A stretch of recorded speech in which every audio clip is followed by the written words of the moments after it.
வணக்கம் friends, welcome back to Saras delicious food. இன்றைக்கி நம்ம ஒரு யூனிக்காக ரிச்சாக இருக்கிற கேரட் ரஸ்மலை பண்ண போகிறோம். ரெகுலர் ரஸ்மலாய்க்கு பதிலாக கேரட் ஃப்ளேவரோட ஒரு ஹெல்தி ட்விஸ்ட், சாஃப்டாக ஜூஸியாக வாயில் வச்சாலே கரையக்கூடிய ஒரு ஸ்வீட் ரெசிபி தான் பார்க்க போகிறோம். ஃப்ரெண்ட்ஸ், நம்ம சேனலை இதுதான் ஃபஸ்ட் டைம் பார்க்குறீங்கன்னா சரஸ் டெலிஷியஸ் ஃபுட்டை சப்ஸ்கிரைப் பண்ணிக்கோங்க. வாங்க வீடியோக்குள்ளே போகலாம். நான் கேரட் ரஸ்மலாய் செய்ய ரெட் கலர் கேரட் எடுத்துகிட்டு இருக்கேன், 3 கேரட் எடுத்துகிட்டு இருக்கேன். இந்த கேரட் ரஸ்மலாய்க்கு இந்த ரெட் கலர் கேரட் போட்டால் கலரும் பர்ஃபெக்டாக இருக்கும், டேஸ்ட் ரொம்ப நல்லா இருக்கும் ரெகுலர் கேரட்டோட. இது மீடியம் சைஸாக சின்ன சின்ன துண்டுகளாக கட் பண்ணிக்கின்னு ஒரு மிக்சர் ஜாரில் சேர்த்துக்கணும். 1 கப் பால், 1 கப் சர்க்கரை சேர்த்து நல்லா மிக்சியில் நல்லா ஸ்மூத்தான டெக்ஸ்சருக்கு பிளெண்ட் பண்ணிக்கணும். இப்போ நம்ம பிளெண்ட் பண்ண கேரட் இந்த டெக்ஸ்சரில் இருக்கணும். ஹெவி பாட்டம் இருக்கிற பேன் எடுத்து நல்லா மீடியம் ஃப்ளேமில் ஹீட் பண்ணிக்கணும். பேன் நல்லா ஹீட்டான ஒரு டேபிள் ஸ்பூன் நெய் விட்டு நம்ம ஏற்கனவே பிளெண்ட் பண்ணி வச்சுட்டு கேரட்டை சேர்த்து நல்லா மிக்ஸ் பண்ணிக்கணும். கேரட்டோடைய பச்சை வாசனை போகிற மட்டும் நல்லா மிக்ஸ் பண்ணி கொடுக்கணும். இப்போ இந்த ஸ்டேஜில் ரவை 1 cup, 1 cup milk powder optional தான், வேணும்னா சேர்த்துக்கலாம். மில்க் பவுடர் சேர்த்துனா டேஸ்ட் இன்னும் கொஞ்சம் நல்லாயிருக்கும், அதனால் நான் மில்க் பவுடர் சேர்த்துருக்குறேன். இப்போ நல்லா மிக்ஸ் பண்ணி விட்டுட்டு மூடி போட்டு ஒரு 5 நிமிஷம் லோ ஃப்ளேம்லேயே நல்லா குக் பண்ணணும். இப்போ 5 நிமிஷம் ஆன உடனே ஸ்டவ் ஆஃப் பண்ணிவிட்டு நல்லா மிக்ஸ் பண்ணி கொடுத்து ஆற விட்டுடணும்.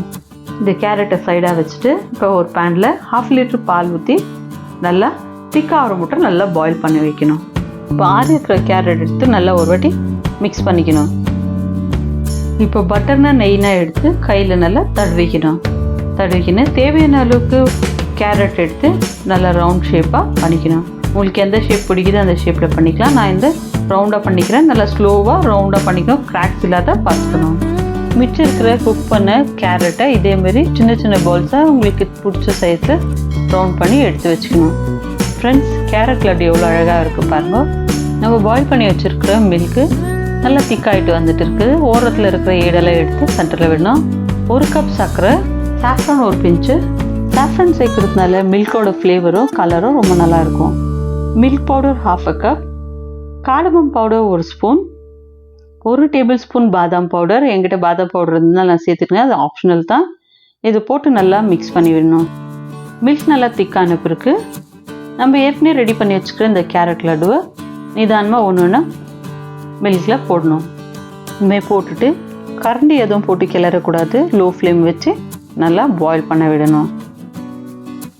இப்போ இந்தமாதிரி நல்லா பாயில் ஆகிட்டுருக்கக்குள்ளோ ஒரு மூடியை போட்டு ஒரு 5 மினிட்ஸ் லோ ஃப்ளேமில் வச்சு நல்லா பாயில் பண்ணணும். 5 நிமிஷம் ஆன பிறகு ஸ்டவ் ஆஃப் பண்ணிட்டு இது நல்லா ஆற விட்டு ஒரு பவுலுக்கு ட்ரான்ஸ்ஃபர் பண்ணிக்கணும். ஆறின பிறகு நம்ம அப்படியே கூட சாப்பிட்லாம். ஆனால் நம்ம ஃப்ரிட்ஜில் ஒரு ஹவர் வச்சுட்டு சாப்பிட்டோம்னா அது டேஸ்ட் ரொம்ப நல்லா இருக்கும். கார்னிஷிங்க்கு நல்லா ஃபைனாக சாப் பண்ண ட்ரை நட்ஸை சேர்த்துக்கு நல்லா ஸ்ப்ரிங்கிள் பண்ணிடலாம். ஃப்ரெண்ட்ஸ், நம்மளுடைய ஜூஸியான சாஃப்டான வாயில் வச்சா கரையக்கூடிய கேரட் ரஸ்மலாய் ரெடி. இந்த ரெசிபி பிடிச்சிருந்தா லைக் பண்ணுங்கள், ஷேர் பண்ணுங்கள், சப்ஸ்கிரைப் பண்ணுங்கள் சரஸ் டெலிஷியஸ் ஃபுட்டை. கூடவே வர பெல் ஐக்கானை ப்ரெஸ் பண்ணிங்கன்னா நாங்கள் போடுற எல்லா வீடியோ உங்களுக்கு உடனே வரும். ஃப்ரெண்ட்ஸ், மீண்டும் ஒரு நல்ல ரெசிபியோடு மீட் பண்ணலாம். தேங்க்யூ ஃபார் வாட்சிங். Take care.